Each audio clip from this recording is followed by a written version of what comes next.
নমস্কার বন্ধুরা, হর হর মহাদেব। আপনাদের সকলকে আমাদের এই ইউটিউব চ্যানেলে অনেক অনেক স্বাগত জানাই। বন্ধুরা সাবধান, আপনাদের নিজেদের বাড়িতেই ডেরা গেড়ে বসেছে এই তিনটি ভয়ঙ্কর নেতিবাচক শক্তি এবং আপনাদের এই বিষয়ে বিন্দুমাত্র ধারণাও নেই। আপনারা অজান্তেই এই শক্তিগুলোকে নিজেদের হাতে লালন পালন করছেন এবং আপনাদের পুরো হাসিখুশি পরিবারকে ধ্বংসের আগুনে ঠেলে দিচ্ছেন। যদি সময়মতো আপনারা এই তিনটি শক্তিকে চিনতে না পারেন এবং এদের সংকেতগুলোকে অবহেলা করেন, তবে আপনাদের ভালোমতো জীবন দেখতে দেখতে নরকে পরিণত হবে। আপনাদের ঘরের সুখশান্তি পুরোপুরি নষ্ট হয়ে যাবে এবং আপনারা এক দানার জন্য মুখাপেক্ষী হয়ে পড়বেন। বন্ধুরা, আজকের এই ভিডিওটি আপনাদের চোখ খুলে দেওয়ার মতো, কারণ আজ আমরা আপনাদের সেই তিনটি অত্যন্ত বিপজ্জনক এবং গুপ্ত নেতিবাচক শক্তির কথা বলতে যাচ্ছি, যেগুলো আপনাদের ঘরের বিভিন্ন কোণায় লুকিয়ে বসে আছে এবং আপনাদের ভাগ্যকে, আপনাদের ধনসম্পদকে এবং আপনাদের আনন্দকে তুষের আগুনের মতো ভেতর থেকে কুড়ে কুড়ে খাচ্ছে। আপনারা প্রায়শই অনুভব করেছেন যে আপনারা দিনরাত পরিশ্রম করেন, ঘাম ঝরান, কিন্তু তারপরেও আপনাদের হাতে এক টাকাও টিকে থাকে না।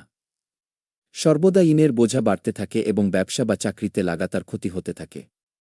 আপনাদের বিরোধীরা এবং আপনাদের প্রতিবেশীরা কম পরিশ্রম করেও এগিয়ে যাচ্ছে, কিন্তু আপনাদের রাশির স্বামী মঙ্গল হওয়া সত্ত্বেও আপনাদের পরাক্রম এবং আপনাদের ভাগ্য আপনাদের সঙ্গ ছেড়ে দিয়েছে। আসলে এমন কেন হচ্ছে? এর সোজা এবং পরিষ্কার কারণ হল আপনাদের ঘরের ইতিবাচক শক্তি পুরোপুরি শেষ হয়ে গেছে এবং সেখানে এই তিনটি ভয়ানক শক্তির দখল হয়ে গেছে। যদি আপনারাও আপনাদের জীবন নিয়ে পেরেশান থাকেন এবং জানতে চান যে সেই শক্তিগুলো কোনগুলি, তবে এই ভিডিওটি এক সেকেন্ডও না ছেড়ে শেষ পর্যন্ত অবশ্যই দেখবেন, কারণ আজকের এই জ্ঞান আপনাদের পুরো জীবন বদলে দেবে। তাহলে চলুন সবার প্রথমে কথা বলা যাক সেই প্রথম নেতিবাচক শক্তিটি সম্পর্কে, যা সোজাসুজি আপনাদের রান্নাঘর অর্থাৎ কিচেনে নিজের আস্তানা গেড়ে বসেছে। বন্ধুরা, রান্নাঘরকে মা অন্নপূর্ণার স্থান বলে মনে করা হয়। কিন্তু যখন আপনাদের ঘরে প্রথম শক্তির প্রবেশ ঘটে, তখন এর সবচেয়ে প্রথম সংকেত আপনাদের রান্নাঘরেই দেখা যায়।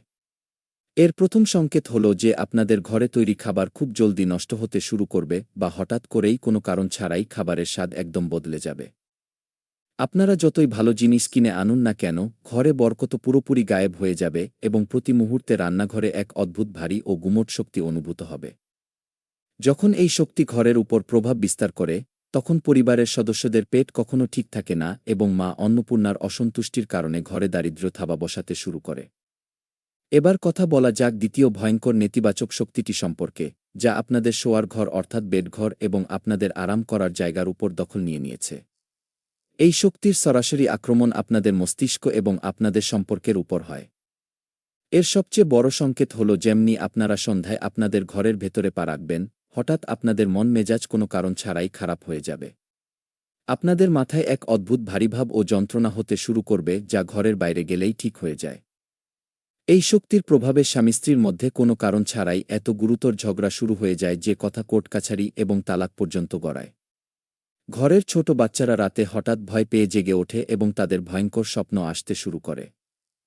যদি আপনাদের ঘরেও কোনো কারণ ছাড়াই অশান্তি হতে থাকে এবং রাতে শোয়ার সময় আপনাদের এমন মনে হয় যে কেউ আপনাদের ক্রমাগত লক্ষ্য করছে বা ঘরে অন্য কেউ উপস্থিত আছে, তবে বুঝে নিন যে এই দ্বিতীয় শক্তি আপনাদের বেডঘরে পুরোপুরি ডেরা গেড়ে বসেছে। এরপর আসে তৃতীয় এবং সবচেয়ে ধ্বংসাত্মক নেতিবাচক শক্তিটি, যা আপনাদের ঘরের প্রধান ফটক অর্থাৎ মেইন গেট এবং ব্রহ্মস্থানের আশপাশে ঘুরে বেড়ায়। এই শক্তি আপনাদের ঘরে আসার ধনের সমস্ত রাস্তাকে পুরোপুরি ব্লক করে দেয়। এর সংকেত হল আপনাদের ঘরের প্রধান ফটকের আশপাশে হঠাৎ করে কালো পোকামাকড় বা বাদুড়ের মতো জিনিস বারবার আসতে শুরু করে। ঘরের দেওয়ালে কোনো স্যাঁতসেঁতে ভাব ছাড়াই হঠাৎ ফাটল ধরতে শুরু করে এবং ঘরের কোনো না কোনো দামি ইলেকট্রনিক জিনিস বা কলের জল হঠাৎ বারবার খারাপ হতে শুরু করে। এই শক্তি যখন পুরোপুরি প্রভাবশালী হয়ে ওঠে, তখন ঘরে অকাল মৃত্যু ও গুরুতর রোগভোগের যোগ তৈরি হতে শুরু করে। হাসপাতালের চক্কর কাটতে কাটতে আপনাদের সমস্ত জমানো ধন জলের মতো বয়ে যায় এবং আপনারা পুরোপুরি অসহায় হয়ে পড়েন। বন্ধুরা, যদি আপনাদের ঘরেও এই 2 বা 3টি সংকেত লাগাতার পাওয়া যায়, তবে বিন্দুমাত্র অবহেলা করবেন না। আজ থেকেই আপনাদের ঘরে সন্ধ্যার সময় কর্পূর ও লবঙ্গ পুড়িয়ে পুরো ঘরে তার ধোঁয়া দেখান এবং প্রধান ফটকে নুন জলের পচা লাগান, যাতে এই শক্তিগুলো আপনাদের ঘর ছেড়ে চিরকালের মতো পালিয়ে যায় এবং আপনাদের জীবনে পুনরায় মা লক্ষ্মীর কৃপা ও সুখসমৃদ্ধির বাস হতে পারে।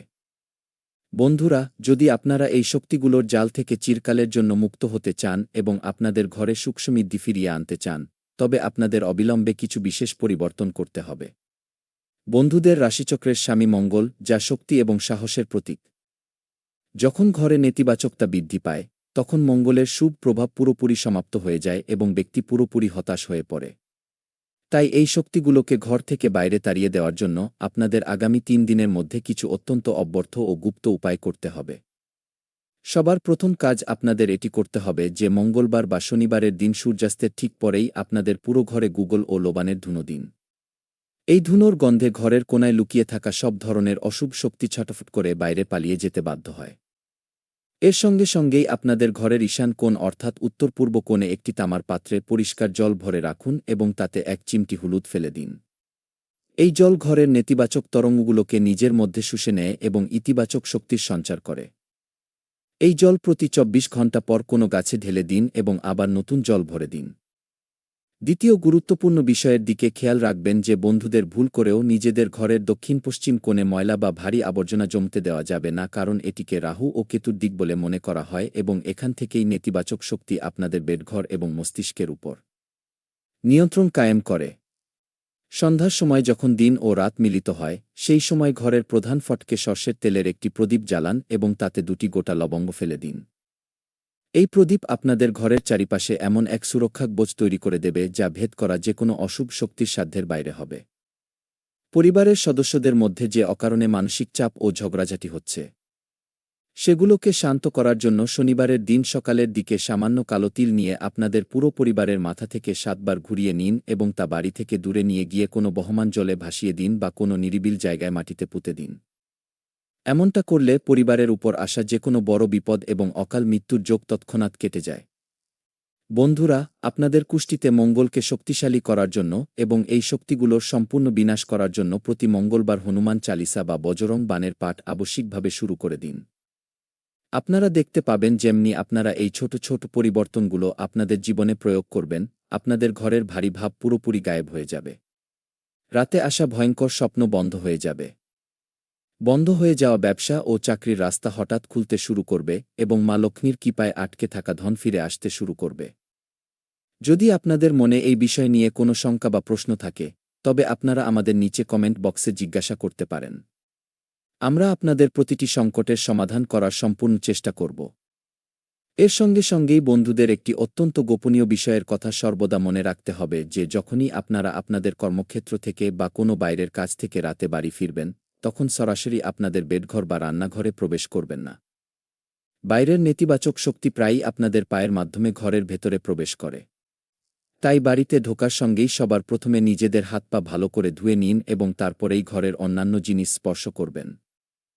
বন্ধুরা স্বভাবগতভাবে খুব সংবেদনশীল এবং শক্তিমান হন, যার সুযোগ প্রায়ই এই অদৃশ্য শক্তিগুলো নিয়ে থাকে এবং আপনাদের মানসিক শান্তি ভঙ্গ করে আপনাদের ভুল সিদ্ধান্ত নিতে বাধ্য করে। যদি গত কিছু সময় ধরে আপনাদের তৈরি হওয়া কাজ শেষ মুহূর্তে বিগড়ে যাচ্ছে বা টাকার অভাবের কারণে ঘরে প্রতি মুহূর্তে বিষাদের পরিবেশ বজায় থাকে, তবে বুঝে নিন যে আপনাদের ঘরের বাস্তুদোষ এই শক্তিগুলোকে আরও বেশি বল যোগাচ্ছে। এটি ঠিক করার জন্য আগামী শুক্রবারের দিন আপনাদের ঘরের প্রধান ফটকে ভেতরের দিকে সিঁদুর দিয়ে একটি বড় স্বস্তিকা চিহ্ন বানান। এই স্বস্তিকা আপনাদের ঘরে কেবল ইতিবাচক এবং শুভ শক্তিকেই প্রবেশ করতে দেবে এবং সব ধরনের কুদৃষ্টিকে সেখানেই আটকে দেবে। এছাড়া আপনাদের শোয়ার ঘরে একটি কাচের বাটিতে সামান্য নুন ভরে কোনো কোণে রেখে দিন এবং প্রতি ১৫ দিন পর এই নুন পরিবর্তন করতে থাকুন। এই উপায় আপনাদের বেডঘরে উপস্থিত সব ধরনের মানসিক অশান্তি এবং বৈবাহিক কলহ চিরকালের জন্য সমাপ্ত করে দেবে।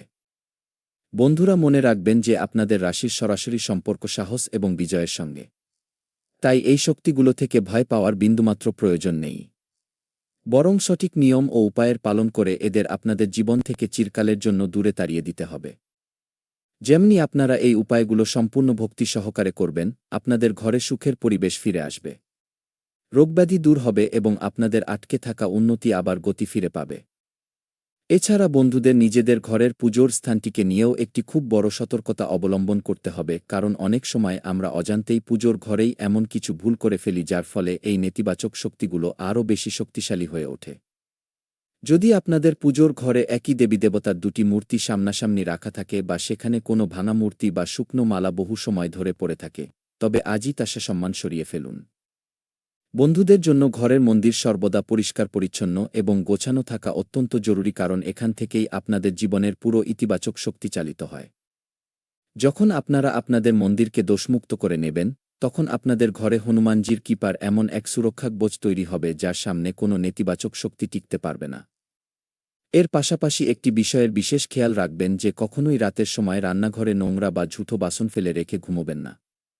সারা রাত সিঙ্কে পড়ে থাকা ঝুঁটো বাসন এই অদৃশ্য শক্তিগুলোকে সবচেয়ে বেশি আকৃষ্ট করে, যার ফলে ঘরে হঠাৎ আর্থিক সংকট ঘনীভূত হতে শুরু করে এবং ঋণের পরিস্থিতি তৈরি হয়।